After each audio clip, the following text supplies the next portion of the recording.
for Don's purpose, we're doing the CPP Study Break. We start at noon and run till 1. We'll answer all your questions.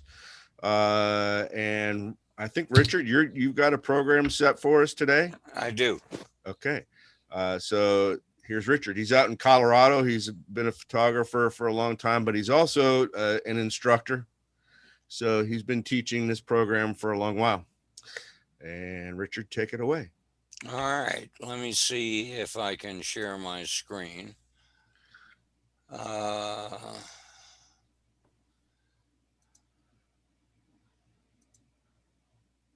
we go. How does that work? Awesome. We got you. All right. Let me move everybody over here. Now, I put this together for CPP candidates because one of the things that I noticed is that white balance is a subject that they think they understand, but they don't really. And in fact, 3 years ago, whenever Sherman started, which was about 3 years ago, I was the first group to do Sherman, and I had several questions, and it became clear to me that the PPA didn't understand white balance. So this is not, anything that is heavily in depth, but it is the way that I look at white balance. I see we have somebody new joining us. Deb, are you a liaison or Deb and Don? Don's a liaison, right? Hello, yeah, I'm trying to unmute. I'm just. Hi, everybody. I'm not a liaison. I'm about to take the exam. Oh, all right. Okay, good. That we have 2. Correct. I'm not a liaison either. I'm not even a declared candidate at this point. I will be declaring sometime soon, probably, though. All right, great. Hey, Deb, you're not about to take the exam. You're about to pass the exam. Okay. That's right. I got 2 exactly like that right now. And Saturday, the person Sally is a liaison. It's going to be a big party. Yeah, so we have 6 liaisons and 2 candidates here.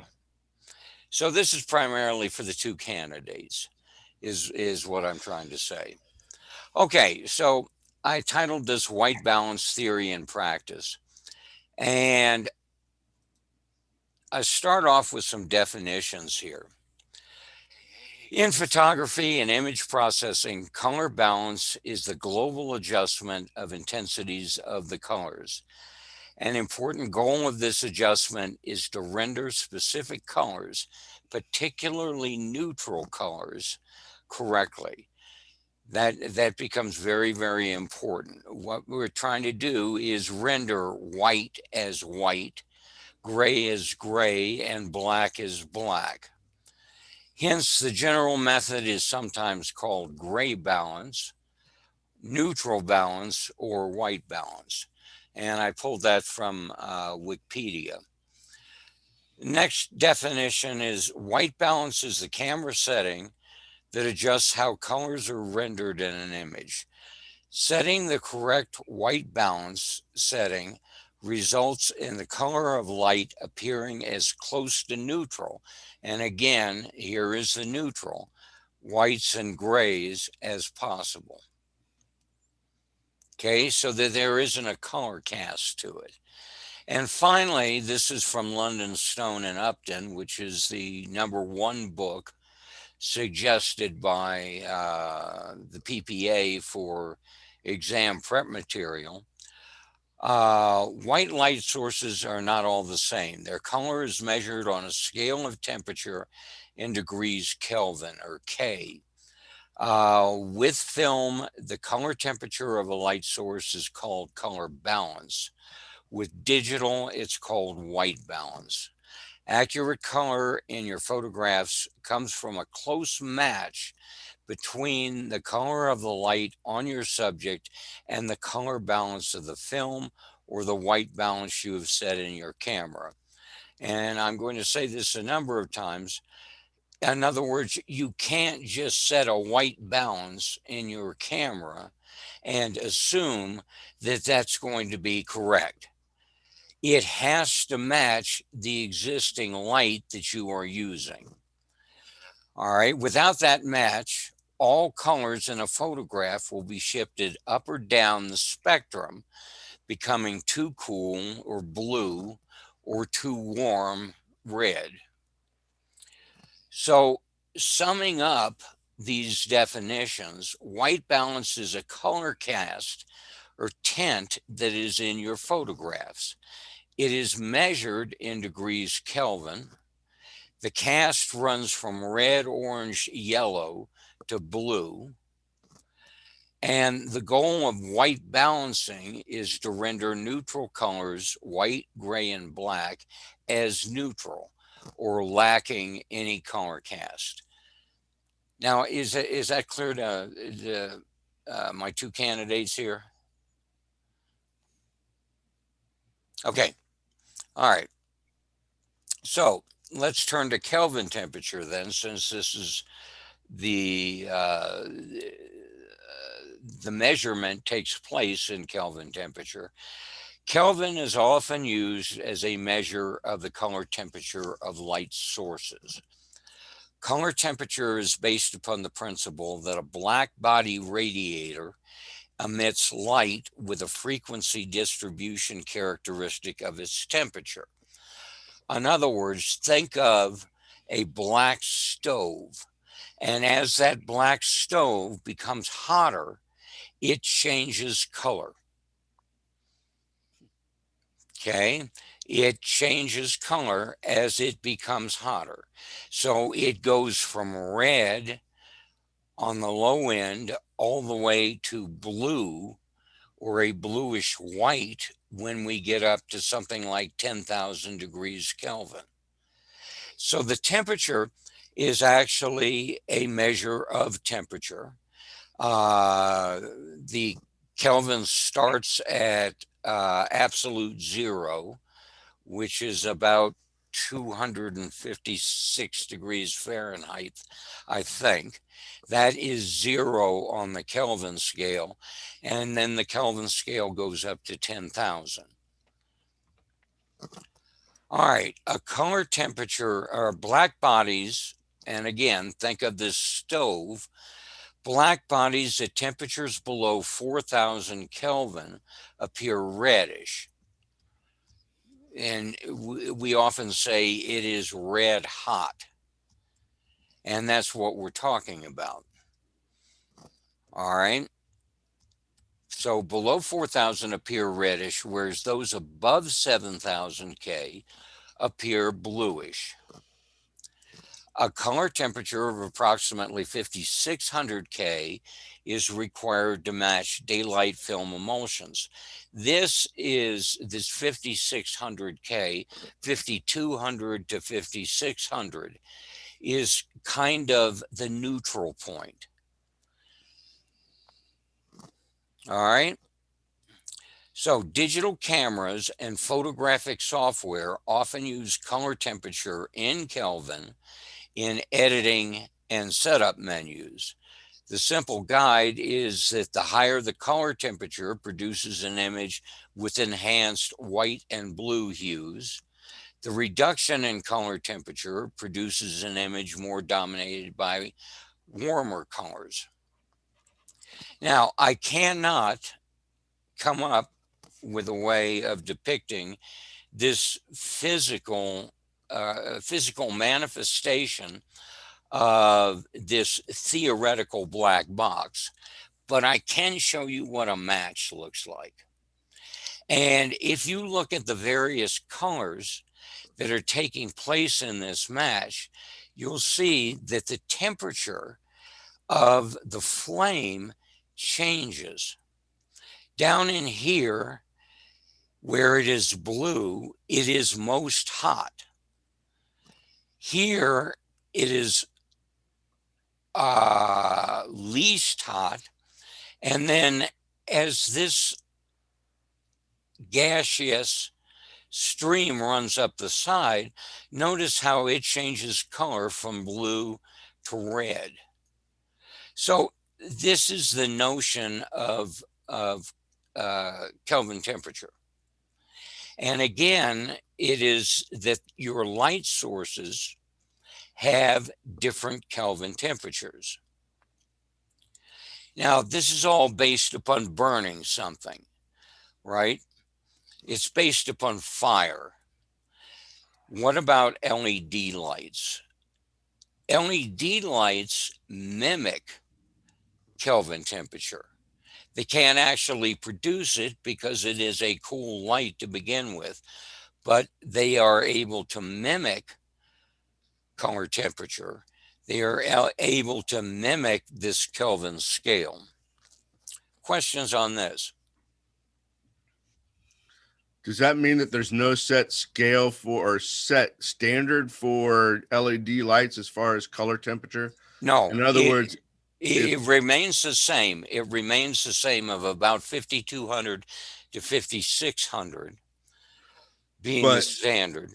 But if I was to compare, say, a newer LED light with variable color temperature and a Westcott with a variable color temperature, and they both say, we've compared them, say at 5,500, it's possible that they're going to say that they're actually going to be different color temperatures because there wouldn't be a standard set because it's LED.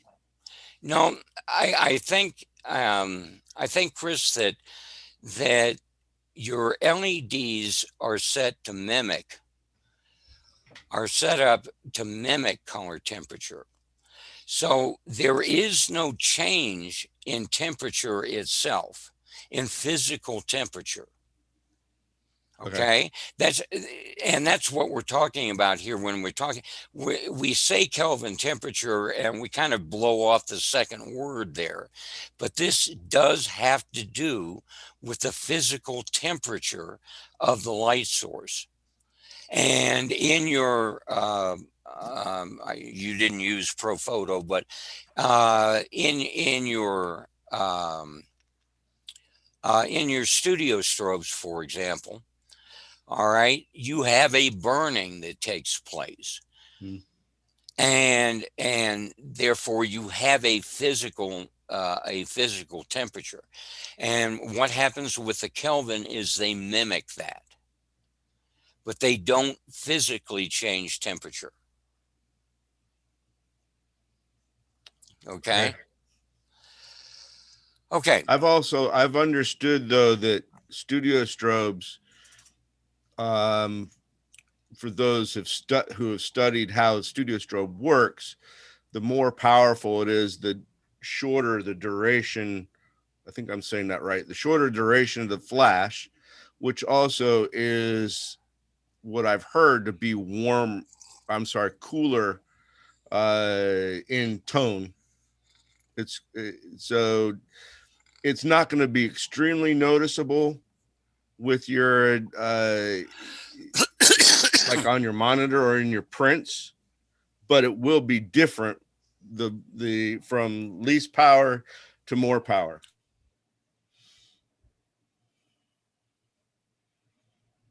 Excuse me. I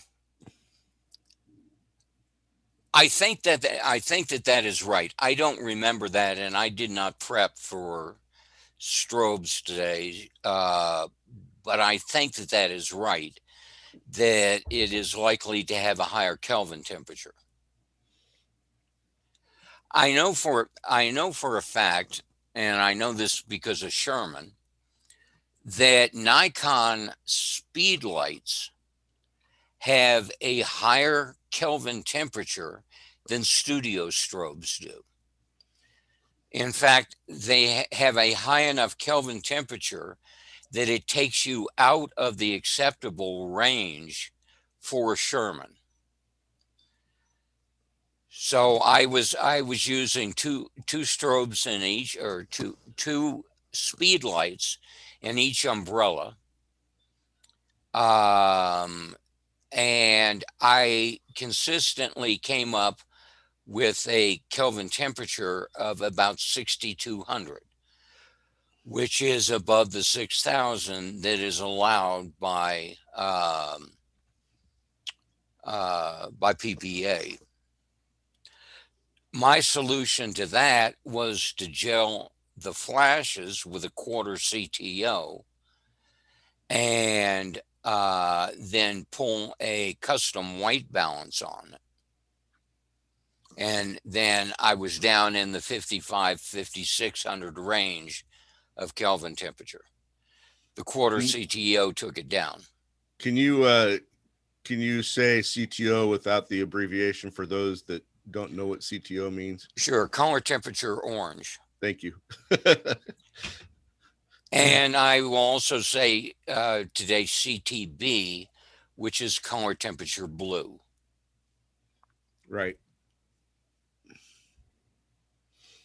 Okay. All right. So here is Kelvin written out in various different types of light sources. All right. So a candle is about 2,000 Kelvin. House light bulbs, 3,500. Now that does not include the newer bulbs, and I've forgotten what the hell they're called. But the newer bulbs that are daylight balanced. Fluorescent lights are around 3,200 to 4,000, depending upon whether they're a warm light or a cool white, I think they're called. Daylight is about 5,500 Kelvin. Again, we're getting in this. This is the neutral range here of 52 to 5,600 Kelvin when we talk about digital. Okay, when we talk about digital, this is the neutral range where it begins to switch over from the yellow orangish glow to a bluer glow.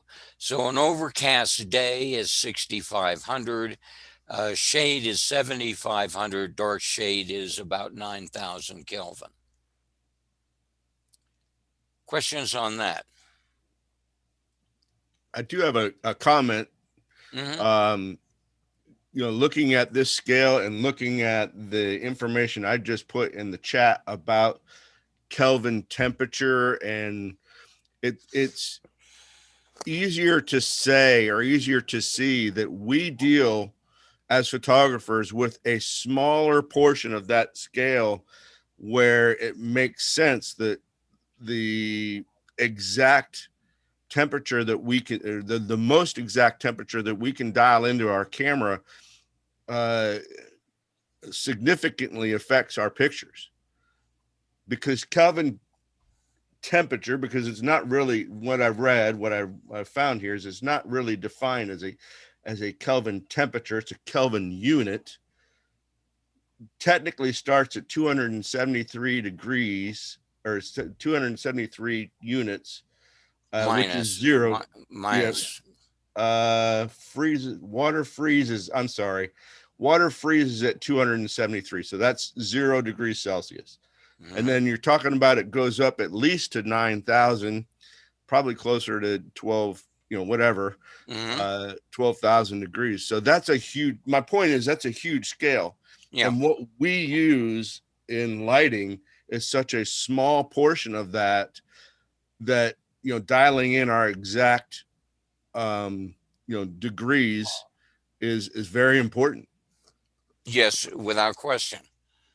And again, that what you dial into the camera needs to match the light source as it exists. In other words, dialing 5,200 into the camera does not magically make it 5,200. The only reason to dial 5200 into the camera is if your light source is 5200. Okay. All right. Now, this is just another expanded depiction of the Kelvin temperature scale. With tungsten thrown in there, photo floods thrown in there. Flash, again, is around that 5200 to 5600. And again, I will say that that is pretty much the neutral point. That is the neutral point. And so look at this picture here. You'll notice two things about it. First of all, down at the bottom, this is all one scene. It's a pano. Okay. It's all one scene taken at exactly the same time of day. And the colors look bizarre. Right? I mean, over here you got a purple, and over here you got a magenta, and here in direct sunlight, these are the settings on your camera, the icon settings on your camera. Okay, so incandescent, standard fluorescent, direct sunlight, flash, cloudy, shade. Okay, those are the standards on your camera. Now, the day this was taken at direct sunlight. So even though you dial in incandescent, what that does is it changes your color balance, but not in any good way. Because the light source is not incandescent. The light source is direct sunlight. So the direct sunlight one looks best here because it is direct sunlight. Okay, that's the first thing to notice. The second thing to notice is that this goes backwards from cool to warm, then the Kelvin scale, which goes from warm to cool. So this is, give me just a second, I'm still suffering from a cold. This is the way that I think about it, okay? When I dial in incandescent into my camera automatically shifts it from from whatever I dialed in for incandescent to this 5200 to 5600. It automatically shifts the color that I get in my camera this way. If I dial in shade, it automatically shifts it this way or to the left in order to produce those neutral tones that I've been talking about. All right. So the dialing of a Kelvin number or the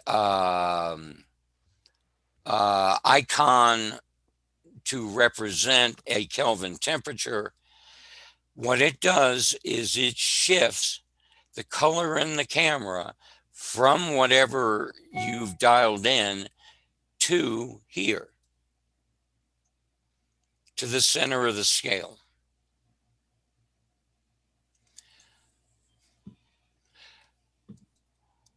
Okay. Does everybody buy that? I need you to buy that before I move on. All right. Yep, I buy it. All right. Okay. So how do we deal with flash in mixed lighting conditions? Because we're always running absent the studio, we're always dealing with mixed lighting conditions. So we choose the predominant light color temperature. Okay, whether that is shady or cloudy or incandescent, whatever. Then we gel the flash to match that color temperature. Then we set the white balance in the camera to match that color temperature. Or in the case of film, use a color correction filter of the complementary color on your lens. The reason that we use the complementary color is that if, for example, we wish to get rid of fluorescent green, we use magenta. A filter passes its own color and withholds its complement. I'll say that again. A filter passes its own color and withholds its complement. Everybody got that? All right. Now, I understand that there are no longer any film questions on the exam, so this is probably irrelevant. Go ahead, Chris. One thing that is important as you go through it, it is somewhat important on the test, but extremely important, as Richard pointed out earlier, for your image submission. And you kind of have just pointed this out, but I'd like to make sure it's very clear.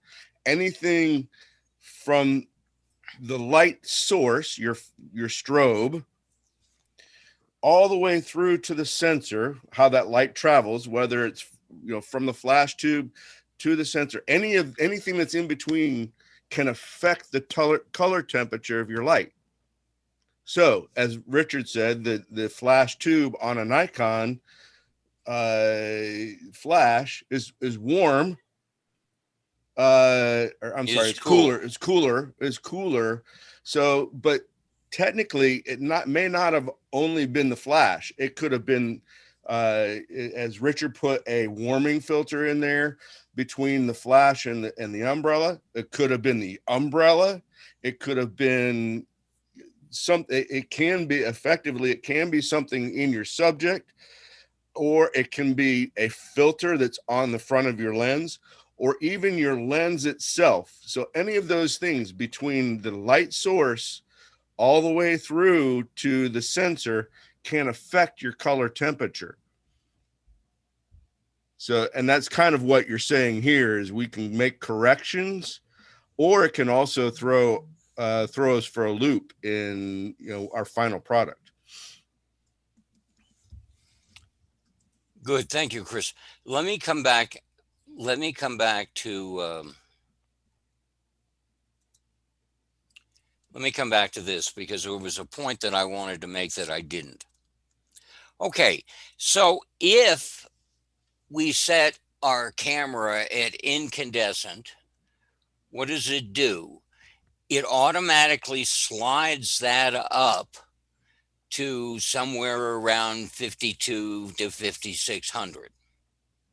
Okay? And that's fine as long as the light is incandescent. But if the light is not incandescent, let's suppose the light is at sun, and we dial in incandescent, the camera doesn't know that it is not dealing with an incandescent light. So it moves the same amount this direction, upward. Just as it moved from here to here, it moves now from here to here. And that is why when you look down here at this incandescent light, it's blue. Conversely, if we had shade, right, and we dialed in shade, it would move the color temperature down to here, down to our neutral point. Okay, like that. And that's all well and good as long as we have shade. But if we don't have shade, such as this scene, right? This scene has direct sunlight, then now our starting point is here, and it's going to move it to here. And that's why when you look over at the shade, down at the pictures along the bottom, it is so very warm.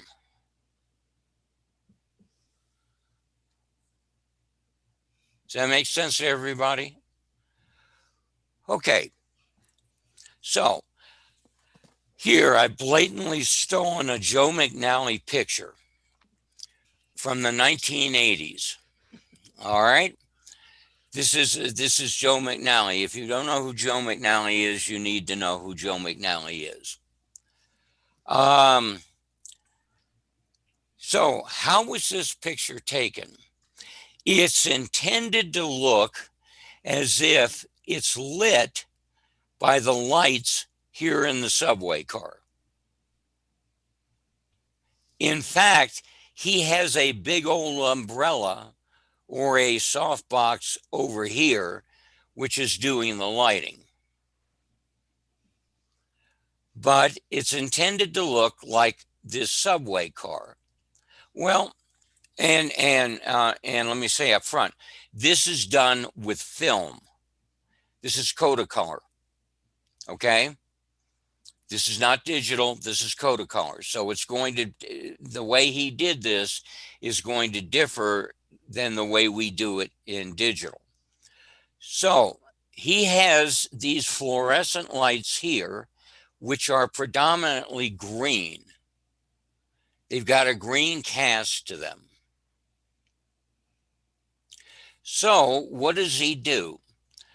He, in this mixed light situation, because you have this, you have the sky, and you have this light up here. He gels the flash, the strobe that's in the softbox green.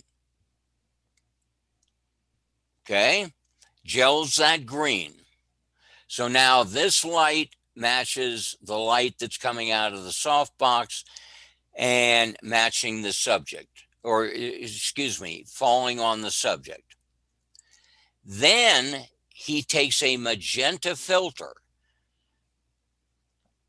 and he sticks it in front of the lens. Okay, now magenta's complement is green. So it's going to pass magenta and withhold green. Got that? Now, the consequence of that, however, is what happens to the sky. Because the sky didn't start out green. If the sky started out the same as the fluorescent lights, the sky would be a nice sky color. But it didn't start there. It started at sky color. So that is how this then goes heavily magenta along the horizon line.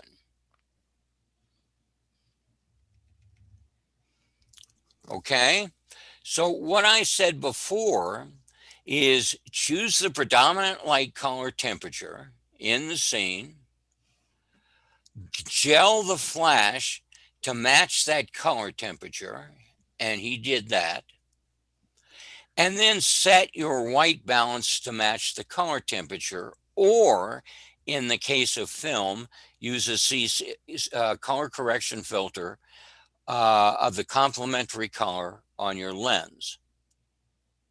So in digital, our third step here would be to adjust the white balance in the camera and adjust it to fluorescent light. So you've got fluorescent light here. You have fake fluorescent with the green filter gel over the light coming here, which is actually lighting the face and the body of the athlete.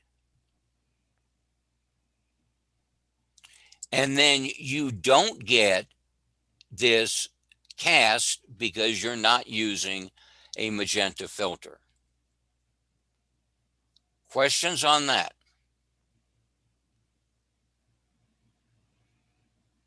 Questions on that, Deb?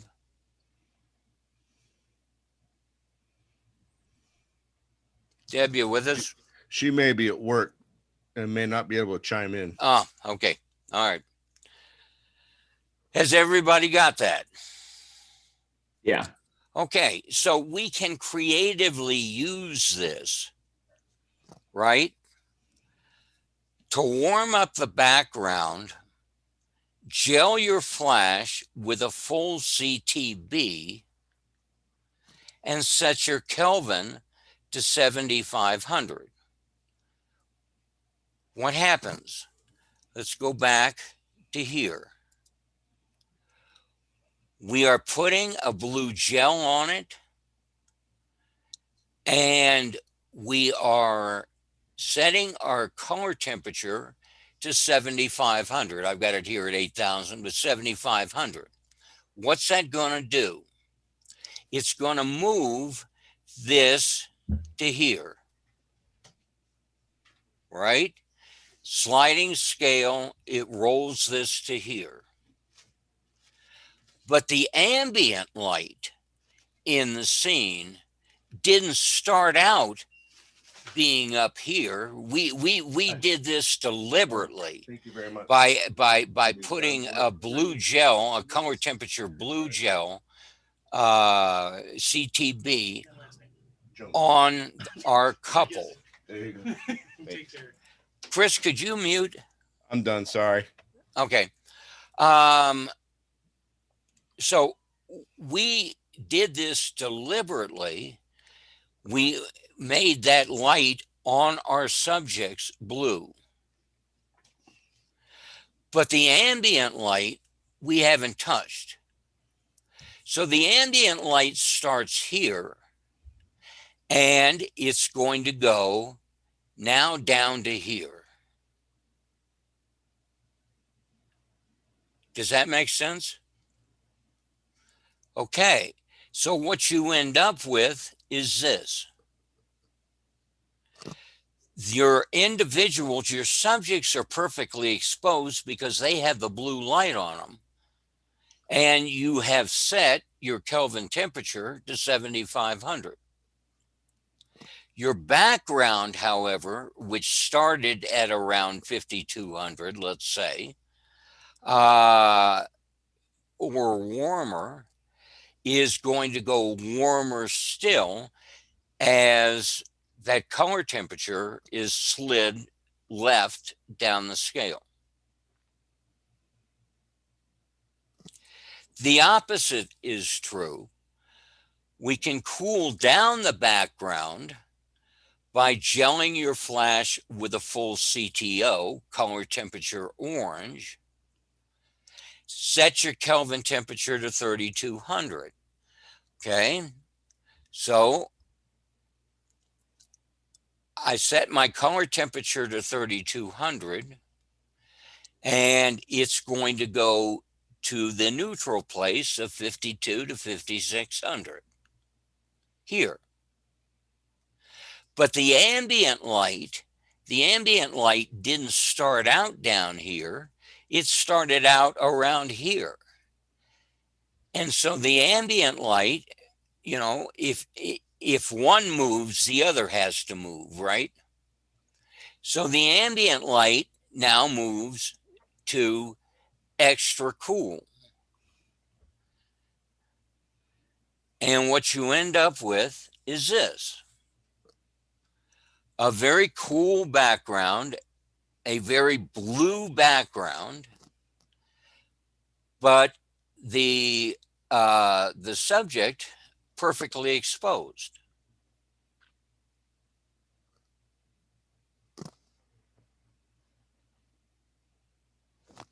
Questions? So it's all about sliding that. When we set a color temperature, it's all about sliding that color temperature to the middle, from either cool or warm.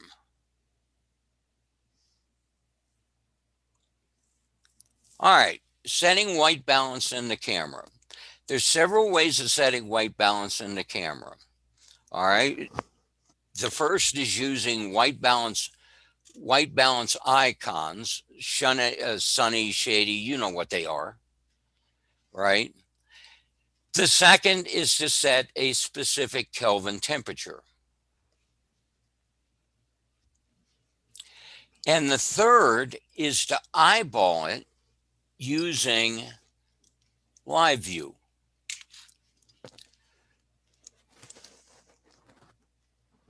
So I've got my camera here. I'm going into live view. I'm hitting my white balance. And I don't know whether this is going to work, guys.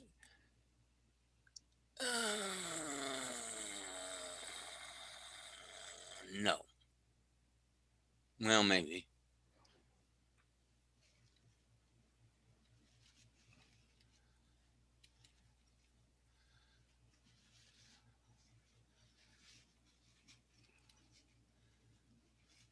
Yep.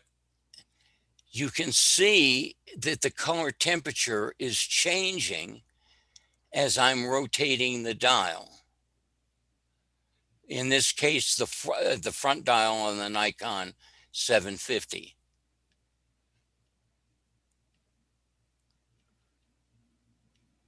You can't do it that way with strobe though, can you?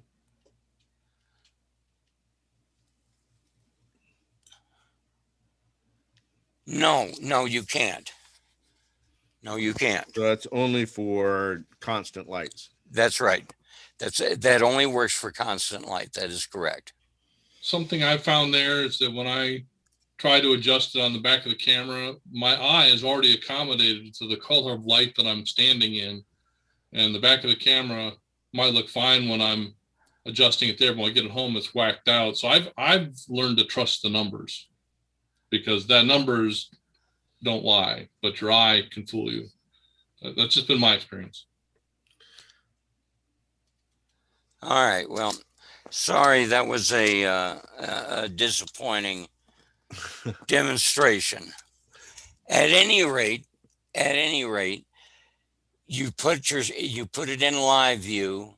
You hit your white balance on the back, and then in my case, the front dial controls the white balance, and you match and you eyeball it. You were talking about warming and cooling your background and using a color temperature gel for your flash. Right. Would that, and you were saying to dial that in using your Kelvin temperature scale on the back of your camera.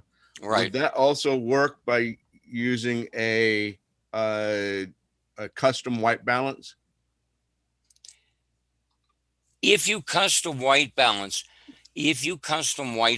you are going to get an overall white balance of both the subjects and the background. So no, that will not work. Other questions? Okay. And remember, the white balance you set needs to match the actual color of the light source, or you'll get suboptimal results. I say this partly in response to Jamie Hayes's video on shooting Sherman, right? And a lot of people pick up on the fact that Jamie Hayes says, I'm going to set my Kelvin temperature at 5,500. He says that in the video. What a lot of people miss is what he says right before then, which is, I know my flashes are 5,500 Kelvin, so I'm going to set my Kelvin temperature to 5,500. The only reason that works, that him setting it to 5,500, is because he knows those lights are 5,500. Okay. Now, setting white balance in camera more precisely. You can set your white balance in camera to more precisely match the color temperature of your light using your camera's custom white balance, like Chris was just talking about, which is basically you do this by putting it in custom white balance and then taking a picture of a target, and then that becomes the white balance setting that carries forward until you tell it, stop using this white balance. Okay. Now you can use, as a target, you can use a gray card, but the problem is, that I have had anyway, is the gray cards are typically about yo big, right? And you need to fill the frame.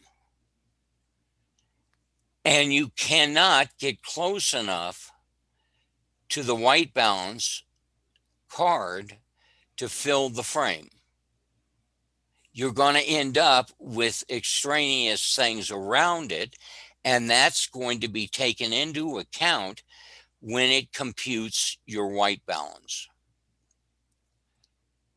So if you're going to use a gray card, use a big one.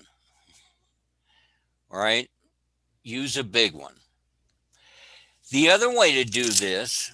Real quick, I got a couple of points on that same subject.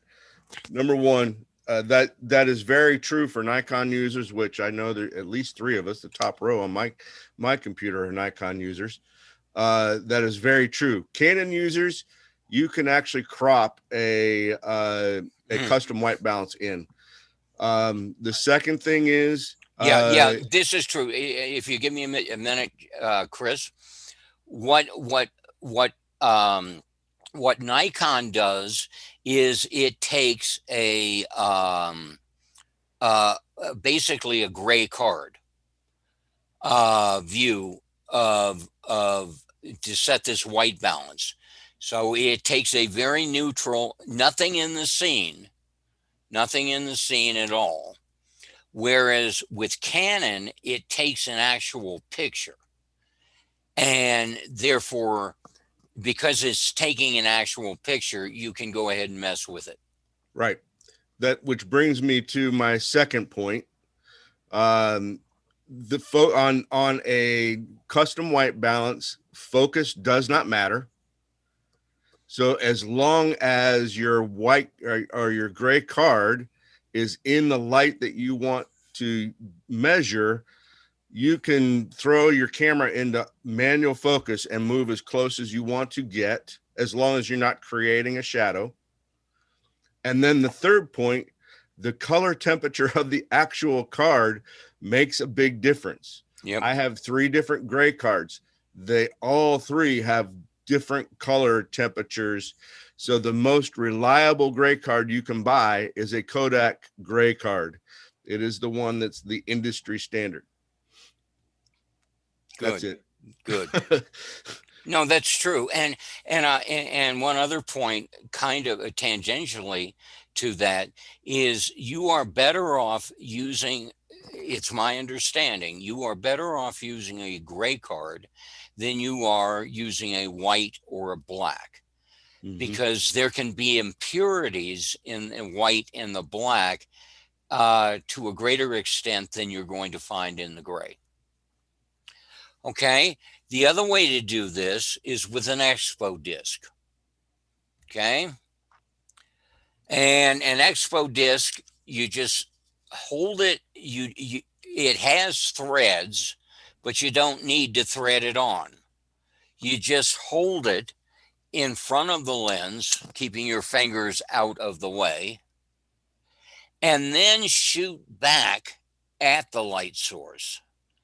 In other words, you direct it at the light source. If I was using a gray card, I would want to place the gray card under the lights that I'm going to expose the image with. Here, I want to shoot back directly into the lights. And then this will give you a very, very accurate white balance, custom white balance. I'm going to suggest if you've got an interest in an expo disc, that you get the biggest one possible, because you don't have to screw it in. You just need to hold it over the lens. Okay. One other point, Richard, from my perspective, first make sure that you have your exposure set right before you try your white balance. Because if you don't have your correct exposure set for your strobe lights, so pick out the correct f-stop, then your white balance will not be correct. So That it makes has to sense. be exposed correctly before you do the white balance. I got fooled like that one time. I learned. Okay. Very good. Thank you. Okay. Now, setting white balance in post-processing. I think we all know this. In Lightroom, you can use your temperature intent sliders to adjust your white balance, or you can use your white balance color picker. Just make sure that what you put your color picker on is what you want to be a neutral color, a neutral gray, a neutral black, a neutral white. That it can't have, it shouldn't have any cast in it at all. All right, in Photoshop, there are numerous ways of adjusting white balance. In curves, you can pick the highlight point, you can pick the midpoint, you can pick the black point, and you end up with a reasonably good white balance. On the other hand, there are a couple of easier ways to do this. The first is the ACR filter, which is the same loop back up here to Lightroom, and you have your temperature intense sliders, and you have your white balance color picker. The other way, which is relatively easy, is to go image adjustments, match color, and click on neutralize. And this will give you a real good color balance. I'm not gonna, I have Photoshop set up here, but because we're running over time, I'm not going to take the time to run this, but this is very simple. The neutralize button is in the middle of the match color screen. Questions on that?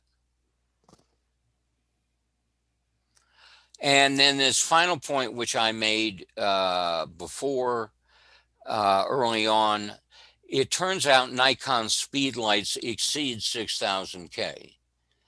And so when I went to shoot my Sherman images, I was shooting at 6,200, which is Sherman requires 5,000 to 6,000 K. And so I had to lower my white balance down, my color temperature down. So I did it with a 1/4 CTO on each of the flashes and then pulled a custom white balance.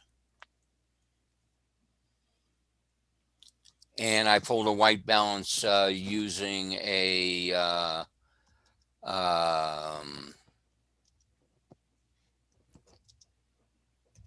using gray card. All right, questions.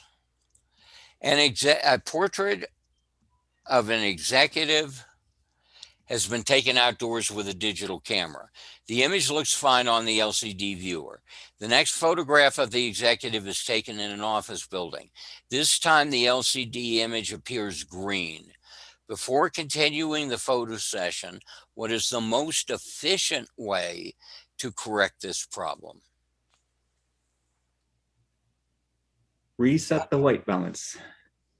Exactly. Reset the white balance because you are dealing with a digital camera.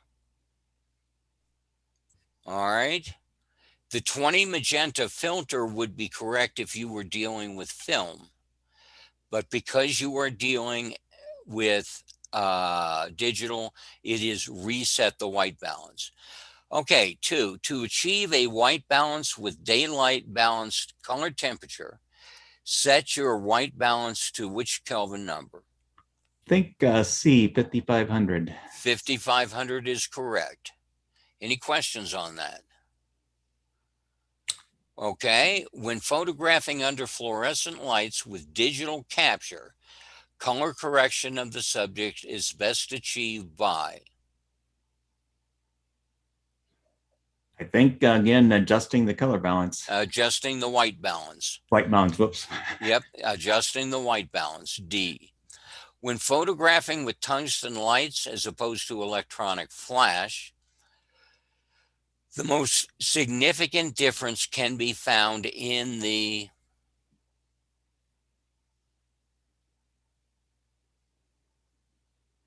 A, color temperature and resulting color balance. Exactly right. Exactly right. Color temperature and resulting color balance. 5, if photographing inside with fluorescent lights with a magenta filter on your camera, what color gel should you put on your flash?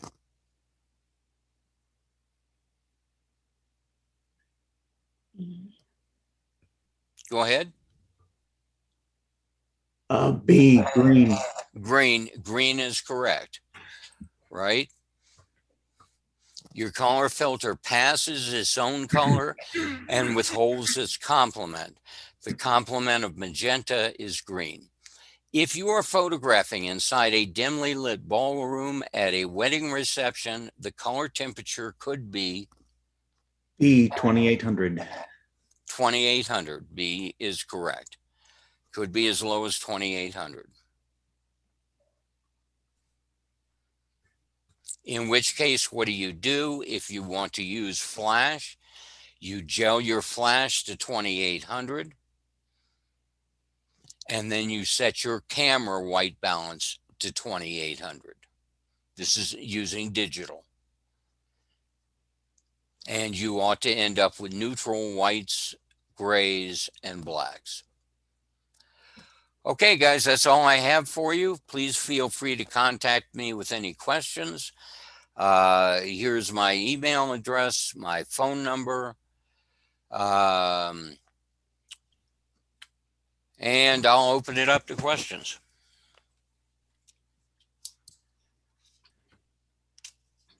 Or not. We just say that was everything and we're all done. I think you covered it pretty well. Don, you did post a question about the recordings. and I put the current link in their YouTube link. It's from the latest recording. So you want to make sure you're subscribed to the correct channel. It was a different channel at one time, so I'm not sure which one you're subscribed to. But he did post from the last session last week, I guess. So that'll get you to the correct group to subscribe to. Richard, this has been, even for me, who I know white balance pretty in and out, and this has been very informative. I picked up a couple of tips on a concept shot that I'm working on for yes, I am going to submit images for competition eventually. So Excellent. so that, there's a concept shot that I've had that I wanted to work with, and I got an idea on how to change some things for that. So this has been great. I appreciate going in depth on white balance. All right. I'm very happy to hear it, Chris. I've got a general question, I guess. I was looking at some of the test questions on the CPP exam test questions on Steve Kozak's website. And some of them were worded along the lines of if a flash measures f11 at full power and at 10 feet from the subject, what power setting would be required to have the flash measure f8 when placed 5 feet from the subject? Is that the way it would normally be? Is that commonly worded that way? I'm not familiar with. Yes, it is. Saying that something measures f11. That's a setting that you make as opposed to a measurement you take. But when we are dealing with a light meter, your f11 is a measure of the power of the strobe. Now, is it f11 on the light meter, strobe, or camera? It's f11 on the light meter. But then you set your camera to f11.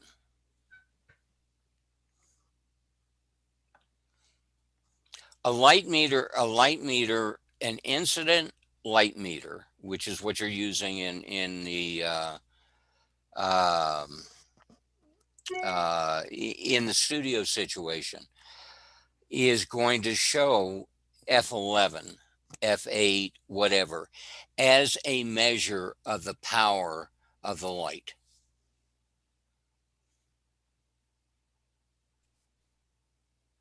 So f11, and here's where you get confused, because you start thinking of it backwards. f11 is going to be a more powerful light than f8. So it's basically thinking of it from another perspective. F11 is the setting that you would put on your lens on your camera to get the correct exposure. Exactly. Exactly. Okay. That's exactly right. Because it's not like there's an aperture on the light meter that varies, or no. In this case, or on the strobe flash, studio flash, because there actually could be theoretically. Here's what I do. Look at Google light meters, or using light meters,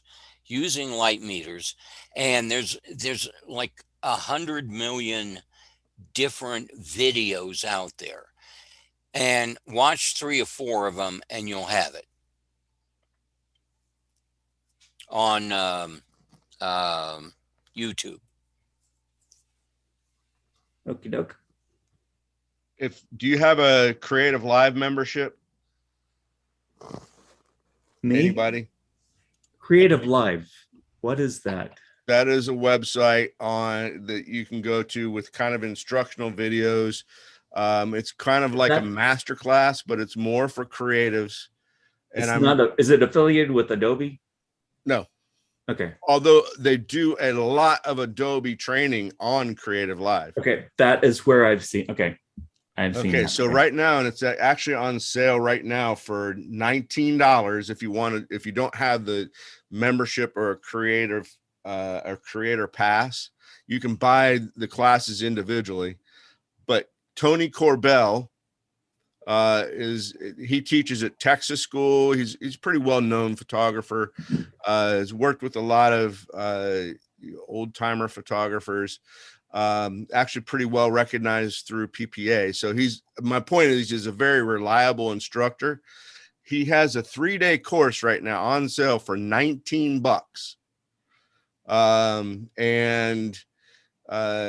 He is a huge believer. This is where I'm tying all this together. He's a huge believer in light meters, and he has a great training on using light meters in this course.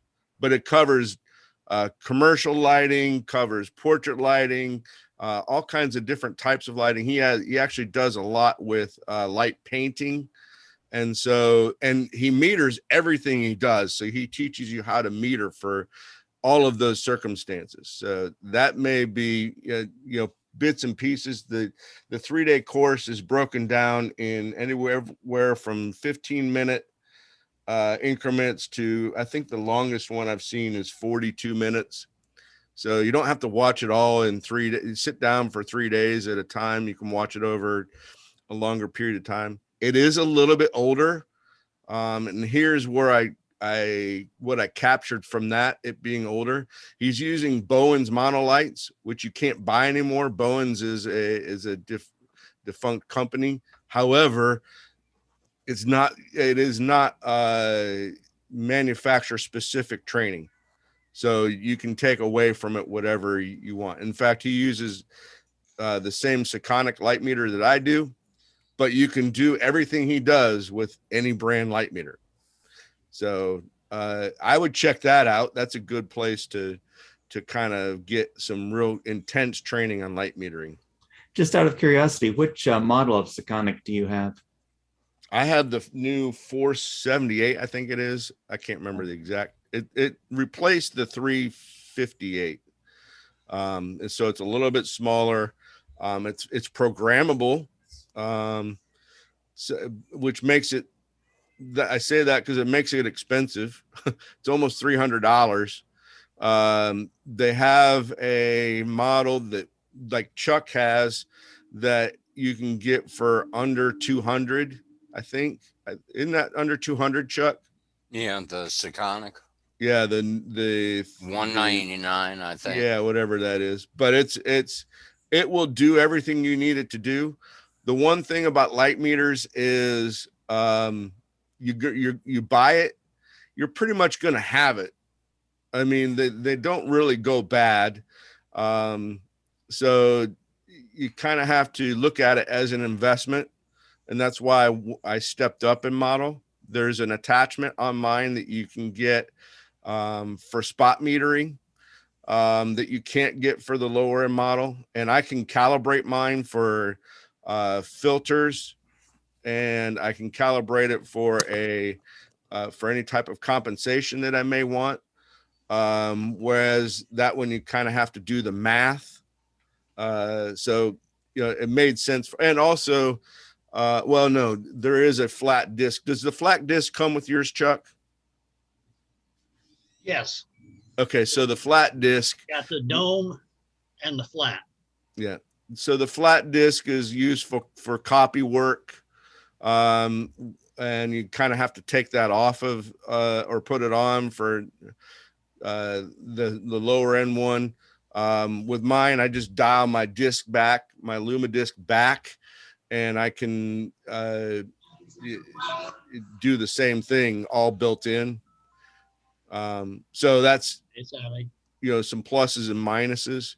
The only thing as far as meters that I would recommend to stay away from at this point, they're not advanced enough to say that I would say to use the applications on your phone. Sure. I wanted to just mention briefly last week's call. The person that was the speaker, I forget his name, Martinez, I believe. Oh, James Martinez. Yeah, I really appreciated his suggesting looking for the reference books on half price books, because I found virtually all of them on there at significantly less than what you'd have to pay new. So Right. It was a very economical option. Right. And as far as like the London and Upton book, which is the most widely used one, the only thing that I would say to watch out for is the edition. You want to make sure, well, I don't even say you have to make sure of, just there's going to be more information and more current information in the 12th edition. Now there is a 13th edition coming, but you can't, I mean, for you're right now, you're working on your test now. You can't wait until the new edition comes out. So yeah, what I did is I purchased the PDF that Chuck gave the URL for the 12th edition, and I was able to get a copy, hard copy, used from Half Price Books of the 11th edition. Okay. So, and it was only like, there shouldn't be huge difference between 11 and 12. Mm-hmm. And I'll probably buy the new edition when it comes out. Yeah. So that'll be hard to find on Half Price Books. Yeah, well, I may splurge on that one, but being able to have all of them was pretty nice for basically about $100. Yep. Oh, there you go. Very good. So, all right, then. Are we done? Any other questions, Don? that was my one question that I really had this week. Good. Yeah, it was a good question. I just have one thing to clarify to make sure it's straight in my mind, is on the, where you said F11 is bright on the light meter. When you're measuring the light meter, the bigger the aperture number, the stronger the light, but it's just the opposite when you're doing it in camera. If you want more light in the camera, you lower that number, which opens up your aperture. But if you're measuring your light with a light meter, the higher the f-stop, the more light. Because you're measuring light intensity. Right, you're measuring the light intensity, and inside the camera, you're measuring how much light gets to the sensor. I just want to make sure that, I'm clear that they're opposite. What you measure with the light meter is the opposite of what the camera does, more or less. And that is what was kind of confusing me, because I really hadn't heard it used that way, to measure light by f-stop. I always thought of it as the restricting the amount of light that gets to your sensor. Right, the f-stop on the camera does restrict the amount of light, but when you're measuring with the light meter, it's just the opposite.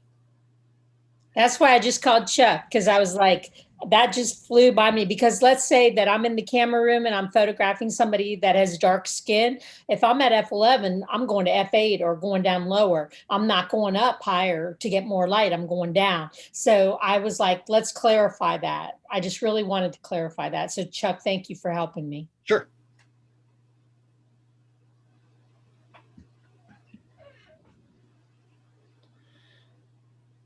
That's all I got.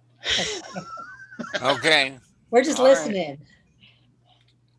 Awesome. Well, this has been a great time. It's been very valuable this week. And I appreciate the time you put into that, Richard. Your presentation was very clear. I appreciate that. It was very, amazing, very informative. Matter of fact, I'm researching buying myself a Expo disc now. You can buy mine, Chuck. I got one. Oh yeah, but I want to have it to play with. You can come borrow it. There you go. All righty, guys. Well, again, thanks, Richard. Thanks for coming today, Don. If you know anybody who's getting ready to take the CPP, invite them along. I recommend that to all of our liaisons too. I have 5 people taking the test on Saturday. I'm excited, Mm. but that means I Good got to for start you. recruiting again because all of my guys are going to pass. So I'm appreciative of all this. So I hope everybody has a good week. We'll see you again next week. And Dom, we'll see you soon. Take Good care. deal. All right, Thank you guys. all.